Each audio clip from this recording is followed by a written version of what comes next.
Tonight, the polar vortex bringing severe blizzards to the United States. 4 people were killed, thousands of flights cancelled, and hundreds of thousands are without power. Motorists were warned not to travel, but Storm Blair didn't prevent the return of Congress to officially certify Donald Trump as president. His rival, Kamala Harris, made the official declaration as families of rioters convicted over the January 6th attacks continue to demand their release. Coming up, I'll speak live to the wife of the first person to be jailed about her hopes for a pardon. Plus, we'll ask, what is Elon Musk up to? He's been interfering in politics in the UK and Germany, even asking if Britain should be liberated from what he called a tyrannical government.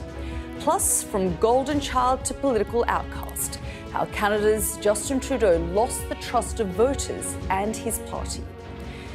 And the illegal immigrants crossing a dry riverbed into South Africa, only to face growing hostility. That's all coming up on The World with me, Yalda Hakim.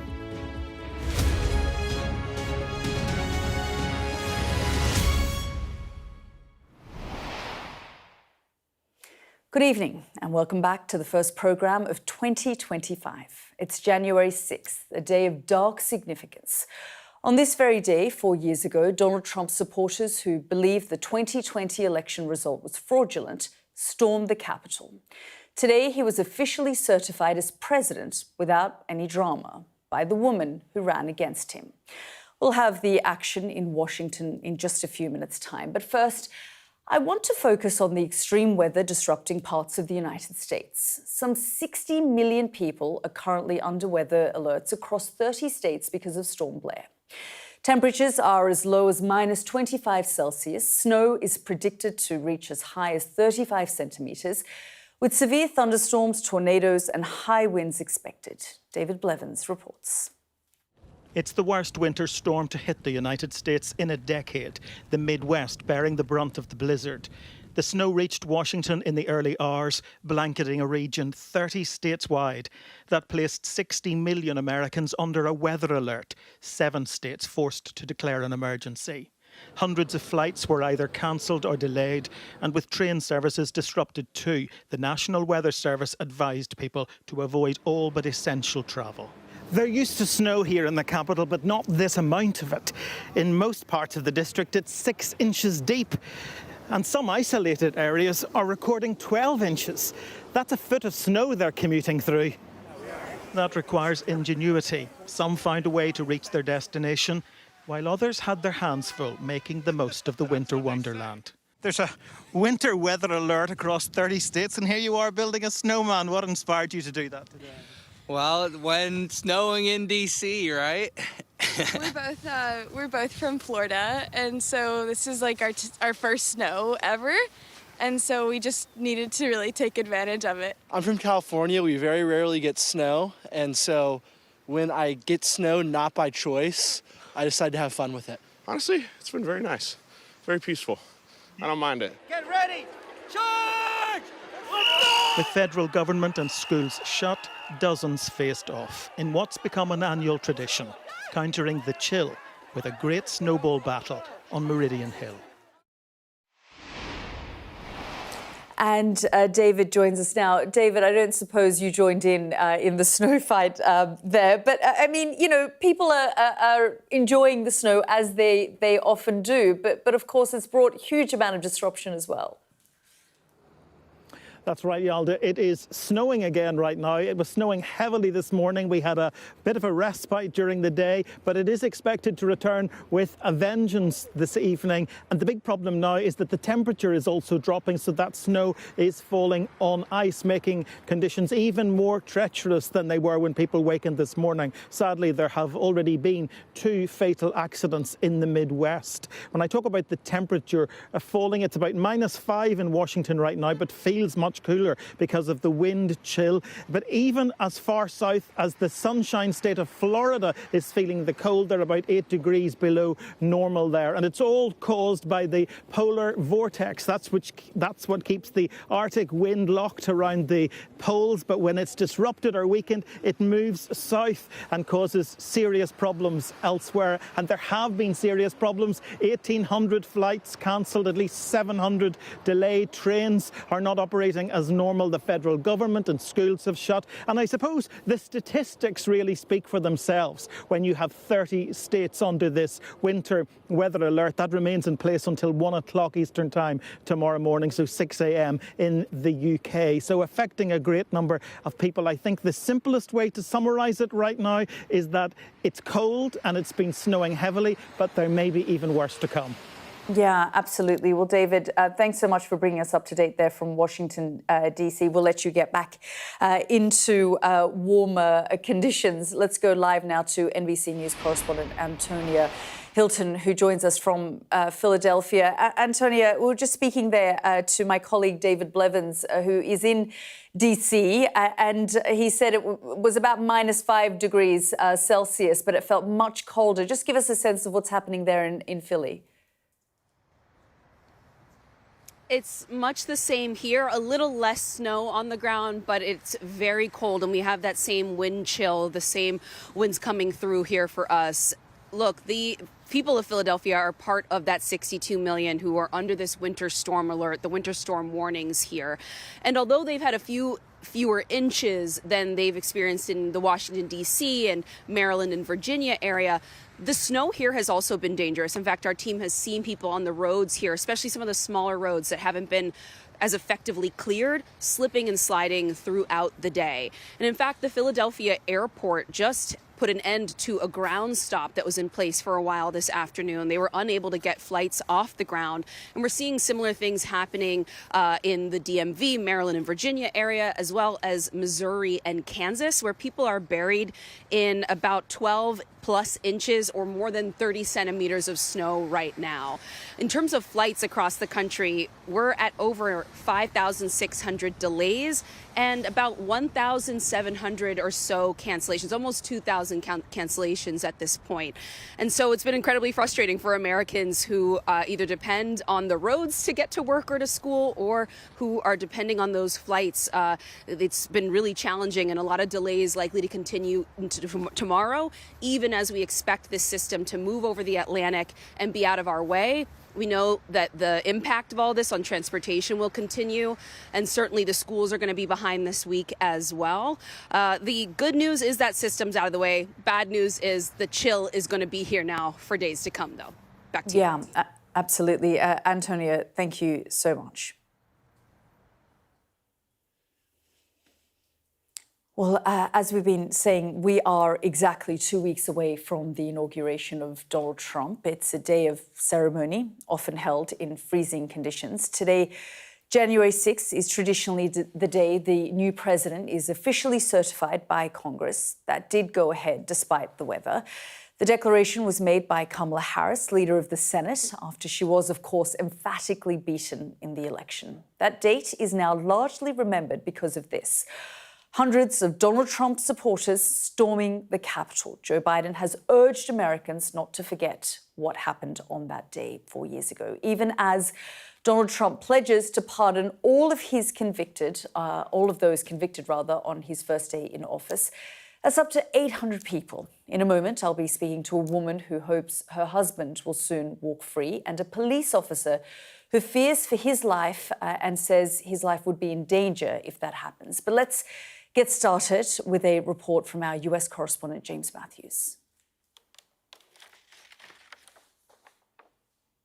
It wasn't just the weather in Washington that gave the Capitol building a different look and feel to this day 4 years ago. It was ghostly in the grounds. 9-foot fencing sealed off this seat of democracy for hundreds of yards. So did a police operation beefed up following the failures of 4 years ago. January 6, 2021 is seared into US history. the day a mob stormed the Capitol in a bid to overturn Donald Trump's election defeat. We fight like hell. The president who cried, "Fight like hell," once faced criminal charges. That changed when he won the presidency a second time in November. The charges fell away. So did the prospect, this time, of a repeat of last time. Pursuant to the Constitution, The vice president presided over procedure as planned. There was no election denial from Democrats, so the mahogany boxes that carried the votes from around the United States changed a presidency. China.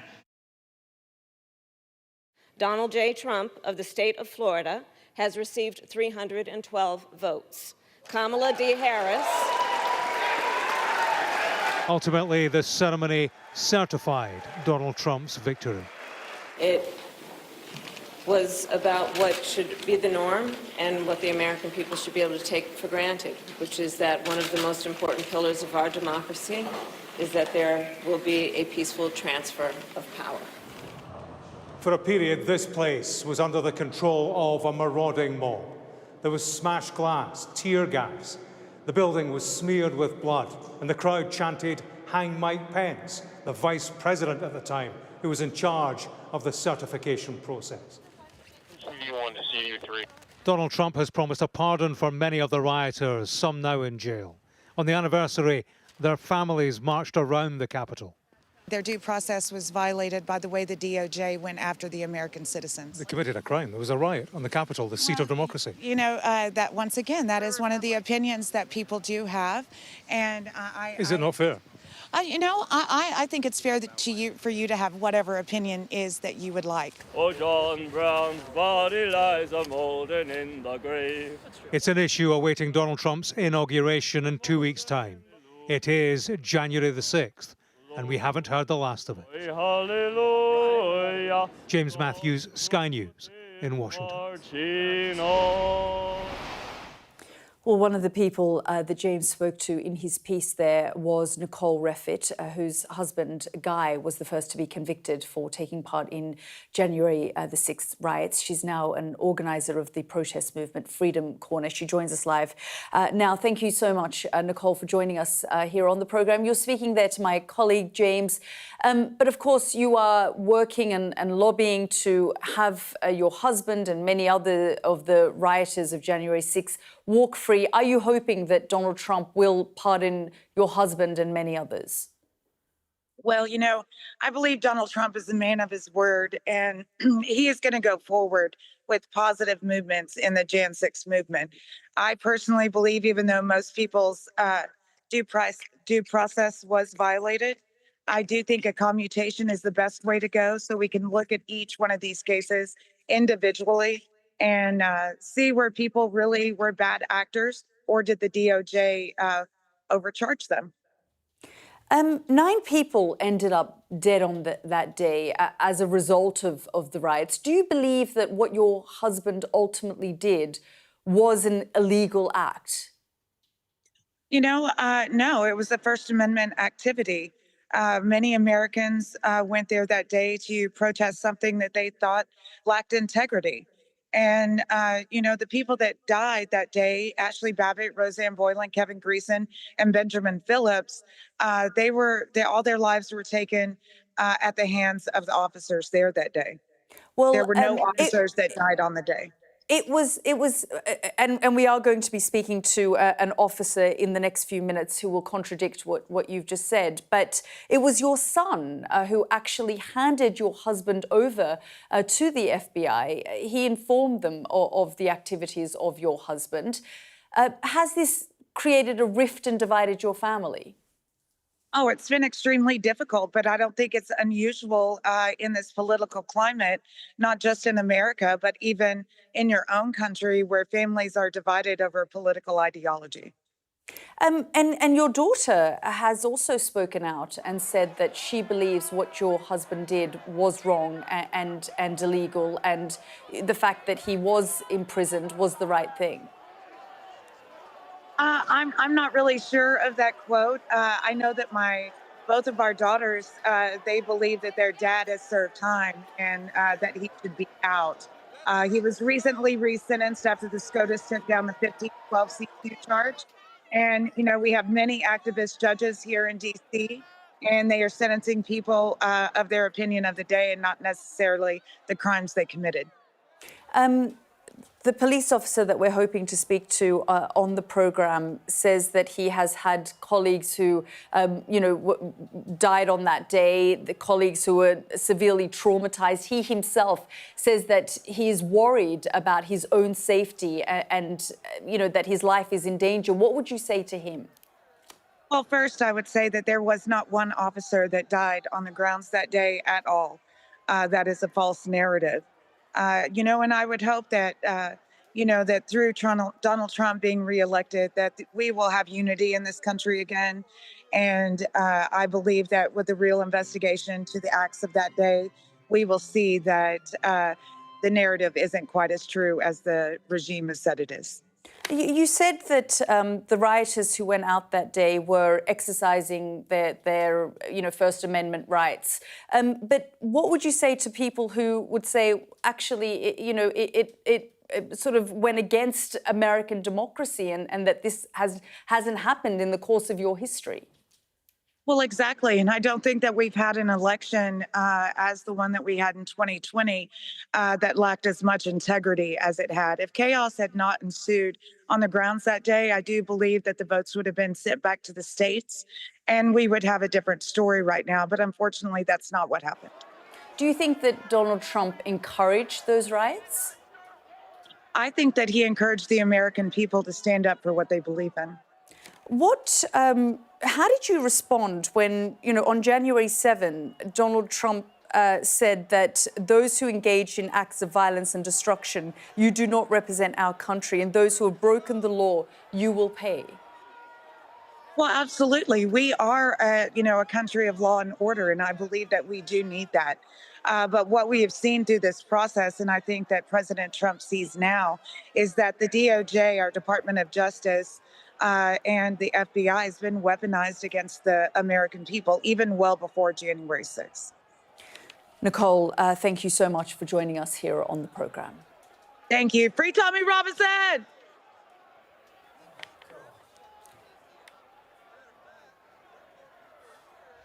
And you're watching The World with me, Yalda Hakim. We actually do have Aquilini Gonal, a former Capitol Police officer who suffered serious injuries 4 years ago. Thank you very much for joining us here on the program. I'm not sure how much of that interview with Nicole you heard, but if you can react to the fact that she believes her husband and many of the rioters should be pardoned, should be set free, because she doesn't believe that they have done anything wrong. That's the false premise that they did not do anything wrong. As a matter of fact, they injure more than 140 officers. They tried to upend our democracy. They are violently forced themselves into the capital of the United States. And because of Donald Trump's lies, they believe that they did nothing wrong. However, when it comes to other groups doing the same thing or similar to it, they want to throw them in jail and throw the keys away. And that's the fallacy that they believe that they were entitled to do what they did because of the lies that they believe. They're gullible enough to believe those lies.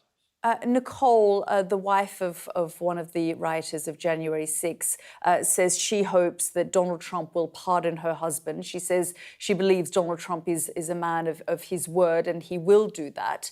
How do you react? Over the course of the last few years, we have heard Donald Trump say a number of times that it is something that he intends on doing.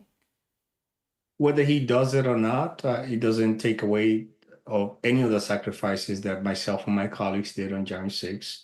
More than 140 officers were injured as a result of that fateful day. And they chose to be there at the Capitol and commit violent acts.